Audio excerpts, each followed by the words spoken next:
Tonight at Seattle, it's the Seattle Mariners and Jim Lefevre taking on the Milwaukee Brewers. And the Mariners would fall behind quickly. Here in the top of the first inning, it's Robin Yount with this 2 RBI double off the right field wall. Paul Molitor will score. B.J. Surhoff slides in safely as the ball gets by the catcher. And Milwaukee jumped out to a quick 2-0 lead. In the bottom of the fourth inning, though, the Mariners came right back. Pete O'Brien with the single off the wall. Coming in to score will be Tracy Jones, and it was a 2-1 baseball game. It stayed that way until the bottom of the sixth inning, when Alvin Davis would come up against Kevin Brown and drill this pitch to right field. For Alvin Davis, it's his 5th home run of the season. RBIs number 24, 25, and 26, and the Mariners took a 4-2 lead. Then in the bottom of the 7th inning, it's Edgar Martinez with the single to right field. Dave Valley scores easily. Harold Reynolds is held up at third. This made the score 5-2. Reynolds would score on a sacrifice fly, making it 6-2. Then in the bottom of the 8th inning, it's Dale Sven with the play of the night. This great diving stop on Pete O'Brien, and he gets him at first. We go now to the top of the 9th inning. The Mariners still leading it 6-2. And it's Dave Burba here striking out Robin Yount for his first major league save. The Mariners win it 6-2. The winner DeLucia 6-3 to lose a Wegman 2-2. Ripken Sr. and the Baltimore Orioles hosting the Toronto Blue Jays in Saturday night action. We start in the top of the first inning. Rance Mulliniks lines a single to right field, scoring Roberto Alomar from third base. RBI number 7 for Mulliniks, and Toronto led 1-0. Then in the top of the third inning, Joe Carter loops a single to left center field, scoring Devon White. RBI number 32 for Carter, and the Blue Jays led 2-0. Moving now to the bottom of the third inning, Mike Devereaux will line a triple over Joe Carter's head in right field. Carter misplays the ball. This scores Billy Ripken, and the score was 2-1 Toronto. Devereaux would later score in the inning, and the score was tied 2-2 after 3 innings. Then in the top of the 5th inning, Dwight Evans makes a good sliding, tumbling catch on Joe Carter's line drive to right field. A nice play by Dwight Evans in right field. Then in the top of the 8th inning, the Blue Jays take the lead. Manny Lee hits a single to left field, and this scores Greg Myers with the go-ahead run, and Toronto led 3-2. Then later in the top of the 8th inning, with Toronto now leading 6-2, Joe Carter hits a 2-run single to left field, scoring Devon White and Mookie Wilson. RBIs number 33 and 34 for Carter, and Toronto led 8-2. The Blue Jays score 6 runs in the top of the 8th inning. Then in the bottom of the 9th inning, with the score 8-2 Toronto, Sam Horn belts a pinch hit 2-run home run to center field, his 9th home run of the year, but the Blue Jays hold on and win 8-4. And the California Angels hosting the Detroit Tigers in Saturday night action from Anaheim. Early on, this game was dominated by Jim Abbott. Here he strikes out Rob Deere in the top of the 2nd inning. Moving now to the bottom of the 3rd inning, the California Angels get on the board first. Luis Polonia at the plate. He will line a single to left field. It scores Ron Tingley from third base, and the Angels led 1-0. Then later in the bottom of the 3rd inning, Luis Polonia breaks for second base. Andy Allinson's throw goes into center field, an error on Allinson. This scores Dick Schofield from third base, and the Angels led 2-0. Now we'll take a look at a cameraman who's having a good time. Plays dead there in the camera booth. We move now to later action here in the bottom of the 5th inning. Ron Tingley at the plate. He will belt a solo home run to left field. His first home run of the year. RBI number 6 for Tingley, and the Angels had a comfortable 3-0 lead. But not comfortable enough, because the Tigers would come back to win this game. Here in the top of the 7th inning, Alan Trammell will belt a solo home run off of Jim Abbott. This goes to left field, his 3rd home run of the year. RBI number 22 for Trammell, and the score was 3-1 California. And then in the top of the 8th inning, his double play partner Lou Whitaker will belt a 3-run home run to center field.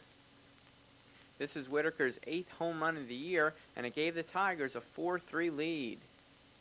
This home run also made a loser out of Jim Abbott of the Angels. We move now to the bottom of the 9th inning, a dramatic ending to this game with men on first and third base. Mike Henneman on the mound facing Max Venable of California.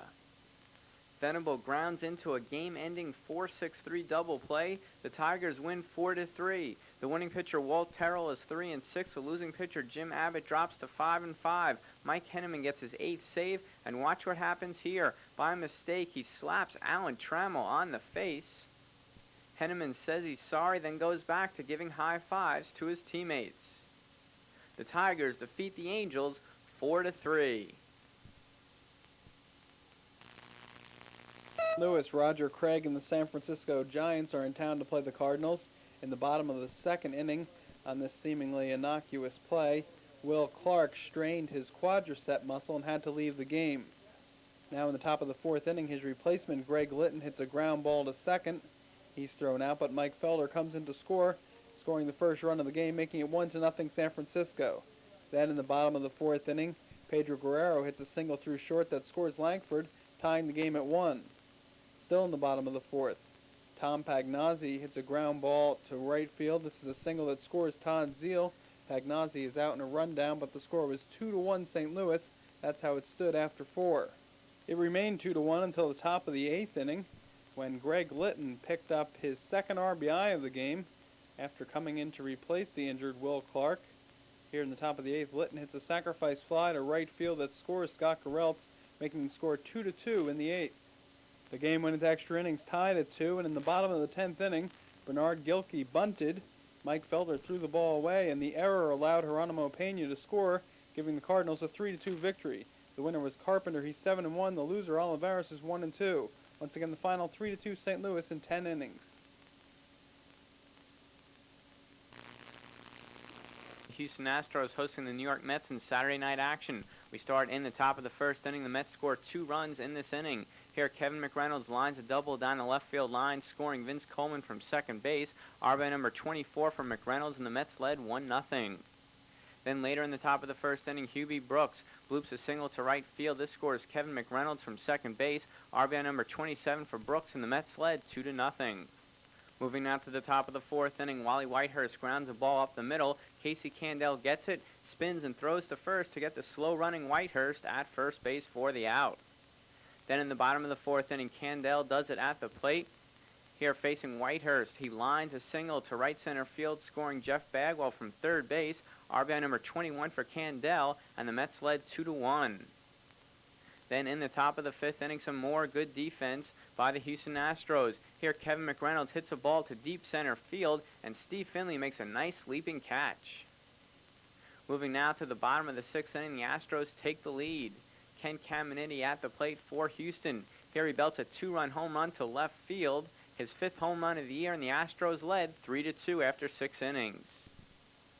The score remained 3-2 until the top of the 9th inning, when the Mets tied the score in dramatic fashion. With Gary Templeton on first base, Darrell Boston, a pinch hitter, hits a ball to the left center field gap. This will score Gary Templeton on a close play at the plate. This tied the score 3-3. On the play, Darrell Boston only got a single because he tripped rounding first base and he hurt his left shoulder. Here we take another look at that close play at the plate. Templeton called safe, and the score was tied 3-3, and the game went into extra innings. Moving now to the top of the 11th inning, the Mets win this game on a home run by Howard Johnson. Here he belts a solo home run to center field, his 12th home run of the year, and it gave the Mets a 4-3 lead. The Mets held on in the bottom of the 11th inning and defeat the Houston Astros 4-3. San Diego Padres in Pittsburgh on Saturday night to take on the Pirates. We start in the top of the first inning. Benito Santiago at the plate facing Randy Tomlin of Pittsburgh. Santiago lines a double down the left field line, scoring Thomas Howard and Tony Gwynn. RBIs number 27 and 28 for Santiago, and San Diego led 2-0. Then later in the top of the first inning, Scott Coolbaugh with a bunt single, and it scores Tim Tuffle from third base, RBI number 11 for Coolbaugh, and the Padres led 3-0 after 1 inning. Then in the top of the second inning, with San Diego leading 4-0, Tony Fernandez hits a single to left center field, scoring Thomas Howard from third, RBI number 14 for Fernandez, and the Padres led 5-0. Then in the top of the fourth inning, Fred McGriff with a single to left field, scoring Tony Fernandez from third, and the Padres led 6-0. Then later in the top of the fourth inning, Benito Santiago bloops a single that falls in between Jose Lean and Mitch Webster in short right field. It scores Tony Gwynn from third base, and the Padres led 7-0. The beneficiary of all these runs, starting and winning pitcher Mike Maddox. Here he strikes out Andy Van Slyke in the bottom of the 4th inning. Maddox wins 6 innings allowing no runs on 2 hits. Then in the top of the 5th inning, Tim Tuffle with the score 9-0 belts a 2-run home run to left center field, his 3rd home run of the year, giving the Padres an 11-0 lead. And that would be the final score. Mike Maddox is the winner. He's 3-1. Randy Tomlin takes the loss. He's 3-2. The Padres defeat the Pirates 11-0.